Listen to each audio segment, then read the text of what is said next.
Hello ಸ್ನೇಹಿತರೆ, ನಮಸ್ತೆ ಎಲ್ರಿಗೂ. Welcome back to my channel. ನಾನಿವತ್ತು ಒಂದು ಸ್ವೀಟ್ ರೆಸಿಪಿನ ಮಾಡ್ತಾಯಿದ್ದೀನಿ. ನೋಡಿ, ಬಾದುಷಾ ಮನೆಯಲ್ಲೇ ಹೇಗೆ ಸುಲಭವಾಗಿ ಬಾದುಷಾನ ರೆಡಿ ಮಾಡ್ಕೊಳ್ಳೋದು ಅಂತ ತೋರಿಸ್ತಾ ಇದ್ದೀನಿ. ತುಂಬ ಈಸಿಯಾಗಿ ಕಡಿಮೆ ಇಂಗ್ರೀಡಿಯೆಂಟ್ನ ಉಪಯೋಗಿಸಿ ಮನೆಯಲ್ಲೇ ಮಾಡ್ಕೋಬೋದು. ಬನ್ನಿ, ಅದಕ್ಕೆ ಏನೆಲ್ಲ ಬೇಕು ನೋಡ್ಕೊಬರೋಣ. ನೋಡಿ, ನಾನಿಲ್ಲಿ 1 ಕಪ್ ಆಗೋಷ್ಟು ಮೈದಾ ಹಿಟ್ಟನ್ನು ತಗೊಂಡಿದ್ದೀನಿ. ಚೆನ್ನಾಗಿರೋ ಹಿಟ್ಟನ್ನು ತಗೊಳ್ಳಿ. ಅದಕ್ಕೆ 1 ಕಪ್ಗಿಂತ ಸ್ವಲ್ಪ ಕಡಿಮೆ, 1/4 ಕಪ್ಪಷ್ಟು ಸಕ್ಕರೆನ ತೊಗೊಂಡಿದ್ದೀನಿ. ಮತ್ತು ಒಂದು 4 ಸ್ಪೂನು ಮೊಸರನ್ನ ತೊಗೊಂಡಿದ್ದೀನಿ. ಮತ್ತು 4 ಸ್ಪೂನ್ ಆಗೋಷ್ಟು ತುಪ್ಪನ ತೊಗೊಂಡಿದ್ದೀನಿ, ಮನೆಯಲ್ಲೇ ಮಾಡ್ಕೊಂಡಿರುವಂಥ ತುಪ್ಪ. ಇಲ್ಲಿ 1 ಚಿಟಿಕೆ ಆಗೋಷ್ಟು ಫುಡ್ ಕಲರು ಮತ್ತು ಸ್ವಲ್ಪ ಏಲಕ್ಕಿ ಪುಡಿನ ತೊಗೊಂಡಿದ್ದೀನಿ. ಮತ್ತು ಒಂದು ಅರ್ಧ ಹೋಳಾಗುವಷ್ಟು ನಿಂಬೆಹಣ್ಣನ್ನು ತೊಗೊಂಡಿದ್ದೀನಿ.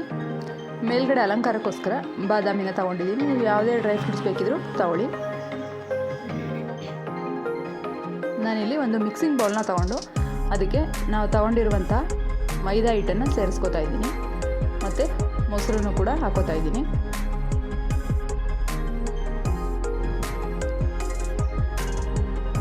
ಅದಕ್ಕೆ ತುಪ್ಪ ಕೂಡ ಸೇರಿಸ್ಕೊತಾ ಇದ್ದೀನಿ.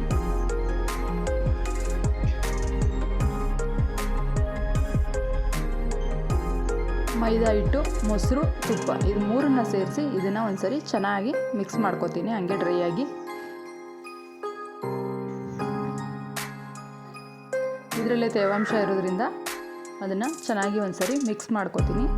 ಆನಂತರ ಅದಕ್ಕೆ ಎಷ್ಟು ಬೇಕಾಗುತ್ತೋ ನೋಡಿಕೊಂಡು ಸ್ವಲ್ಪನೇ ನೀರನ್ನ ಹಾಕ್ತಾ ಅದನ್ನು ಮಿಕ್ಸ್ ಮಾಡ್ಕೋಬೇಕು.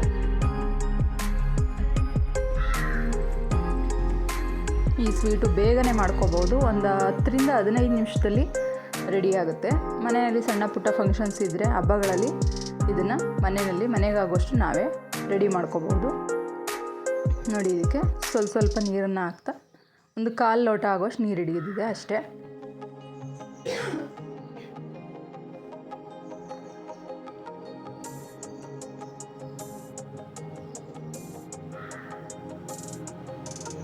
ಇದನ್ನು ಹಾಕಿ ಚೆನ್ನಾಗಿ ಹಿಟ್ಟನ್ನು ಮಿಕ್ಸ್ ಮಾಡಿಟ್ಕೋಬೇಕು. ಹಿಟ್ಟು ಸ್ವಲ್ಪ ಗಟ್ಟಿನೇ ಇರಬೇಕು, ತುಂಬ ತೆಳು ಬೇಡ.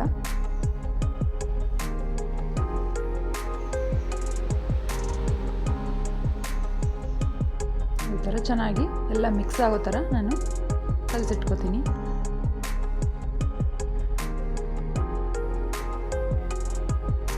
ಈ ಥರ ಕಲಸಿದ್ದಾದ್ಮೇಲೆ ಅದನ್ನು ಒಂದು 5 ನಿಮಿಷ ರೆಸ್ಟ್ ಮಾಡೋದಕ್ಕೆ ಬಿಡ್ತೀನಿ.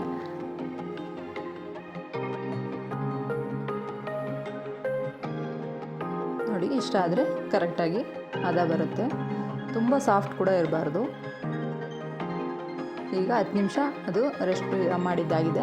ಇವಾಗ ನಾನು ಅದನ್ನು ಯಾವ ಸೈಜ್ಗೆ ನಮಗೆ ಬೇಕೋ ಆ ಸೈಜ್ಗೆ ಚಿಕ್ಕದಾಗಿ ಉಂಡೆನ ಮಾಡ್ಕೋತೀನಿ. ಕೈಗೆ ಸ್ವಲ್ಪ ತುಪ್ಪ ಅಥವಾ ಎಣ್ಣೆನ ಹಚ್ಕೊಂಡು ಇದನ್ನು ಉಂಡೆ ಮಾಡ್ಕೋತಾ ಇದ್ದೀನಿ.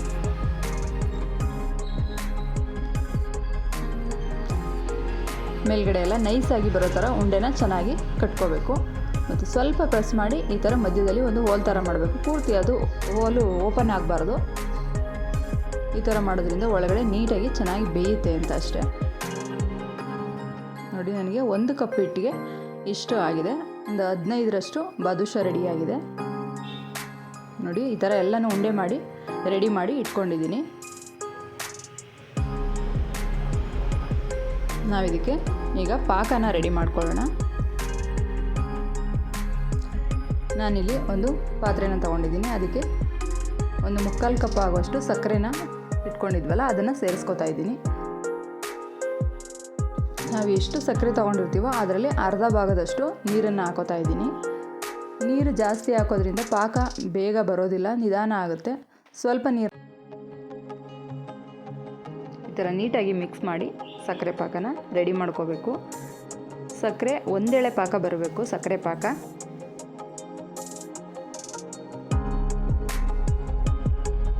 ನೋಡಿ, ಈ ಥರ ಚೆಕ್ ಮಾಡಿದ್ರೆ ಅದು ಒಂದು ಸ್ಟ್ರಿಂಗ್ ಬರಬೇಕು ಈ ಥರ. ಈಗ ಇದು ಆಗಿದೆ. ಈ ಹದದಲ್ಲಿದ್ದಾಗ ನಾವು ಇದಕ್ಕೆ 1 ಚಿಟಿಕೆ ಆಗುವಷ್ಟು ಫುಡ್ ಕಲರು ಮತ್ತು ಏಲಕ್ಕಿ ಪುಡಿನ ರೆಡಿ ಮಾಡಿ ಇಟ್ಕೊಂಡಿದ್ದೀವಲ್ಲ ಅದನ್ನು ಇದಕ್ಕೆ ಸೇರಿಸ್ಕೊತಾ ಇದ್ದೀನಿ. ಫುಡ್ ಕಲರ್ ಬೇಡ ಅಂದರೆ ನೀವು ಸ್ಕಿಪ್ ಕೂಡ ಮಾಡ್ಕೋಬೋದು, ನ್ಯಾಚುರಲ್ ಕಲರ್ ಬರುತ್ತೆ. ಇದು ಹಾಕಿದ್ದಾದ್ಮೇಲೆ ಒಂದು ಸರಿ ನೀಟಾಗಿ ಮಿಕ್ಸ್ ಮಾಡ್ಕೋತೀನಿ. ಇದನ್ನು ಇವಾಗ ಸ್ಟವ್ನ ಆಫ್ ಮಾಡ್ಕೋತಾ ಇದ್ದೀನಿ.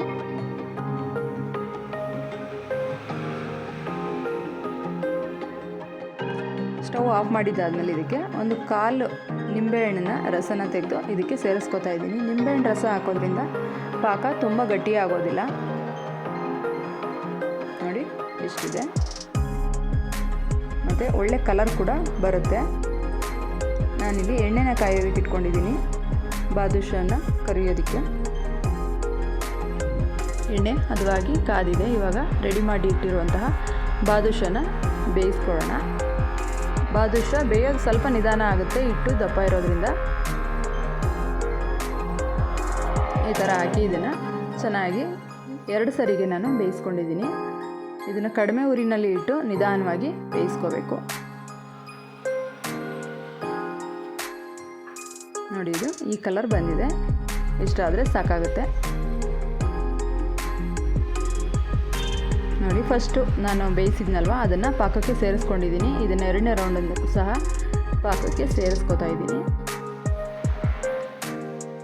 ನೀಟಾಗಿ ಎಲ್ಲ ಪಾಕಕ್ಕೆ ಅದು ಹಿಡಿಯೋ ಥರ, ಬಾದುಷಾಗೆ ಪಾಕ ಎಲ್ಲ ಚೆನ್ನಾಗಿ ಹಿಡಿಯೋ ಥರ ಒಂದ್ಸರಿ ಮಿಕ್ಸ್ ಮಾಡಿ ಇದನ್ನು ಮುಚ್ಚಿ ಒಂದು 10 ನಿಮಿಷ ಹಾಗೆ ಬಿಡ್ತೀನಿ.